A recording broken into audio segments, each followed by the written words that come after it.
नमस्कार साथियों, सृष्टि क्लासेस के ऑनलाइन सेगमेंट पर मैं नितिन शर्मा एमसीक्यू यानी morning culture question special series के साथ आज एक बार फिर नए टॉपिक के साथ हाजिर हुआ हूं। और दोस्तों, इस सीरीज को इतना सारा प्यार देने के लिए बहुत बहुत धन्यवाद आप लोगों का। सुबह के 7 बजे एक कप चाय के साथ और 10 मिनट में 10% काम थोड़ा बहुत जिस हद तक होता है पोस्टमार्टम करते हैं और आप लोग उतना सारा जान लेते हैं। सुबह सुबह मॉर्निंग के वक्त अखबार से पहले और चाय के साथ अगर हमें 10% ऐसे इंपॉर्टेंट मिल जाए तो ये हमारे लिए बहुत बेहतर बात होती है। अभी ऐसा दौर चल रहा है जब किसी तरह के एग्जाम नहीं है और हमें उन एग्जाम को पार करने के लिए कुछ छोटे छोटे माइलस्टोन तय करने चाहिए और उनको आगे जितना भी हमें हो सके अचीव करना चाहिए। मेरी एक हमेशा गुजारिश रहती है कि अगर आपने हमारा चैनल अभी तक सब्सक्राइब नहीं किया है तो आप एक बार जरूर कर लीजिएगा। हमारा जो पहला सवाल है आज आपकी स्क्रीन के सामने वो है दोस्तों, पाल जो है, पाल किसे कहते हैं? भीलों की बस्ती को कहा जाता है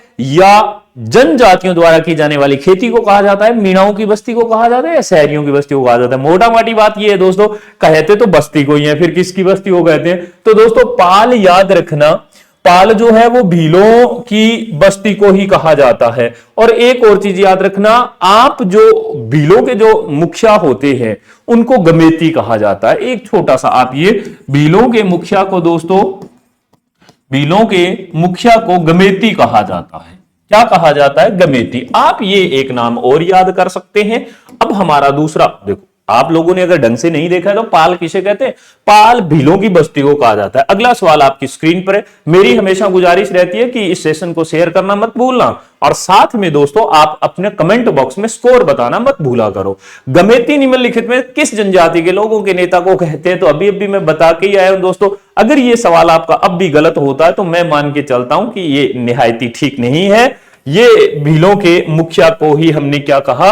भीलों की जनजाति के लोगों को क्या, नेता को गमेती कहा जाता है। अगला सवाल आपकी स्क्रीन पर है कि साहब, राजस्थान की निम्न में से कौन सी जनजाति को भारत सरकार द्वारा आदिम जनजाति की सूची में रखा गया है और शामिल किया गया है? तो आप इसमें कह सकते हो सर इसमें रखा गया भील, सहरिया, ग्रासिया या मीणा को। तो इसका सही आंसर है सहरिया। सहरिया जो है वो सर्वाधिक शाहबाद और किशनगंज नाम की 2 तहसीलें हैं 12 में, वहां पे है। तो इसके साथ 2 चीजें और याद करना आप, एक तो शाहबाद और एक दोस्तों मैंने बताया किशनगंज।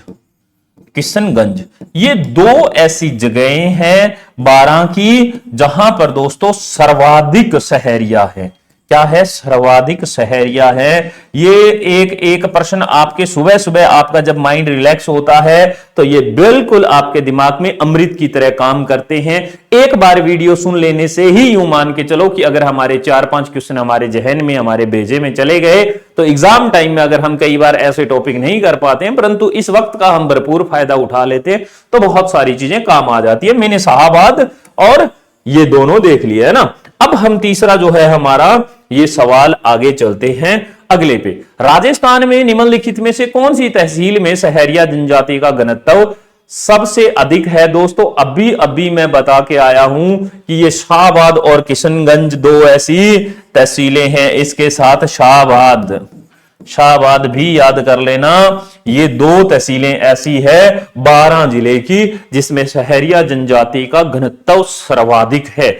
अगला सर आपकी स्क्रीन पे जो सवाल है वो है सुमेलित करने वाला। देखो मैं एक हमेशा कहता हूं डै से डामोर और डै से डूंगरपुर, ये तो आप हमेशा याद करना।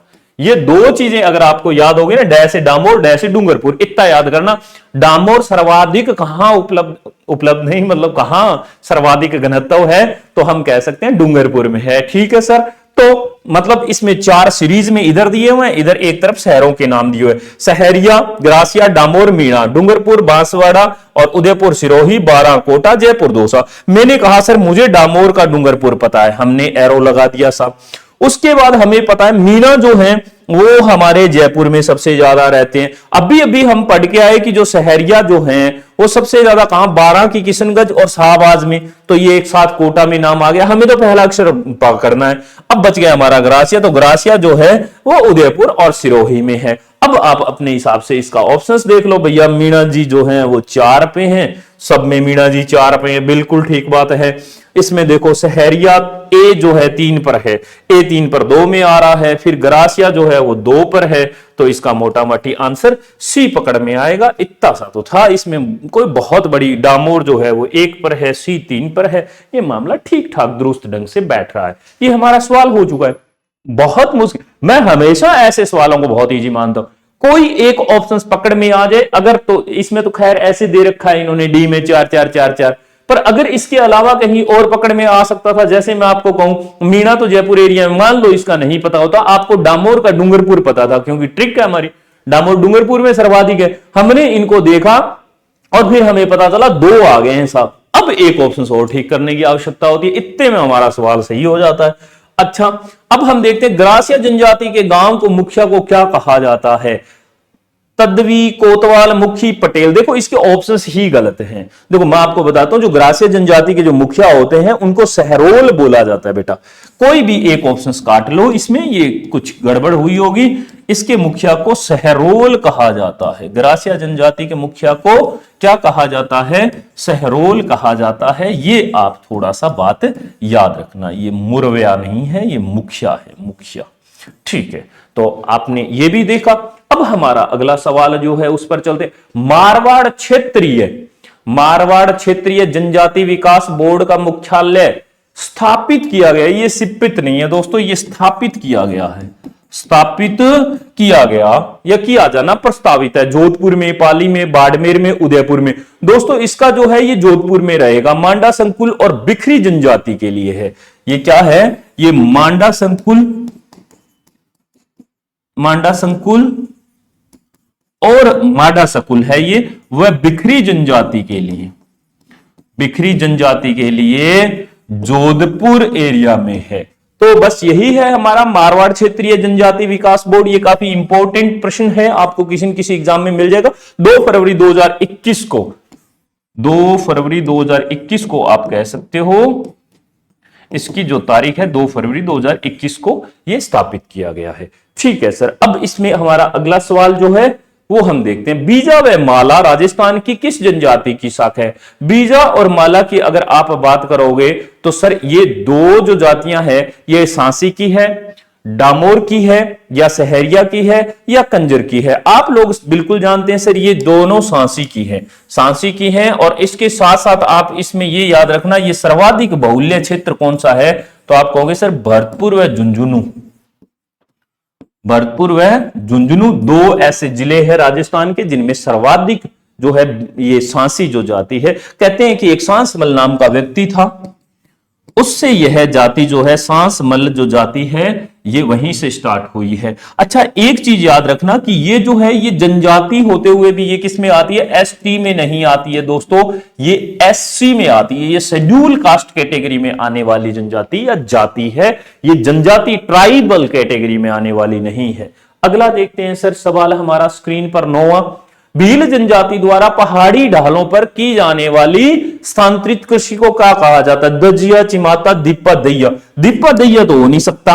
अब बच गया हमारा दजिया और चिमाता में। दोस्तों मैं एक जुगाड़ लगाता रहता हूं कि आप लोगों ने देखा हुआ घर पे, ये हमारी मां सा जब रोटी बनाती है तो एक चिमटा होता है इस तरह से, है ना? तो ये चिमटा जो है आप यूं मान सकते हो कि ये पहाड़ों की तरह दिखते हैं। ये क्या है? पहाड़ी की तरह दिखते हैं। तो आप क्या याद करोगे कि चिमटा, क्या याद करोगे आप? देखो इसका सही जुगाड़ बता रहा हूं मैं, चिमटा याद करोगे। और पहाड़ी क्षेत्र में की जाने वाली खेती जो होती है वो कौन सी होती है? चिमाता या चिमटा, इतना सा याद कर लो। और मैदानी में दजिया होता है, सिंपल। दूसरा बच गया क्या? मैदानी का क्या होता है? दजिया होता है। हमें इसमें बहुत कंफ्यूज होना ही नहीं है, थोड़ा थोड़ा जुगाड़ लगाओगे इसमें प्रश्न सोल्व कर ही लोगे। अच्छा, इसके बाद हम अगला चलते हैं, हमारा लास्ट प्रश्न जो है स्क्रीन पर आज का, राजस्थान में उंदरिया पंथ किन में प्रचलित है? भीलों में, मीणाओं में, सहरिया में या ग्रासियों में? इसमें दोस्तों आप लोग जो सबसे पहले ये नोट करोगे ना, तो इसमें आप करना कि सर भीलों में होता है।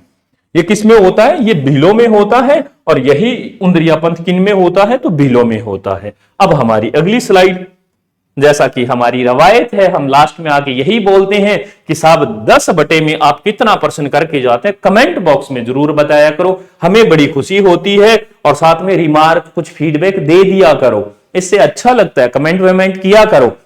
और अगर आपने हमारा अभी तक टेलीग्राम चैनल ज्वाइन नहीं किया है तो बिना किसी स्पेस के सृष्टि क्लासेस लाहौर को आप सर्च करो। इस लोगों के साथ आपको हमारे टेलीग्राम चैनल की टेलीग्राम पर प्राप्ति हो जाएगी और आप उसको ज्वाइन कर लेना। वहां पर खूब सारी पीडीएफ और ये सब कुछ आपको जरूर मिलेगा। इतना धैर्य के साथ सुनने के लिए सुबह सुबह के वक्त बहुत बहुत शुक्रिया, बहुत बहुत धन्यवाद।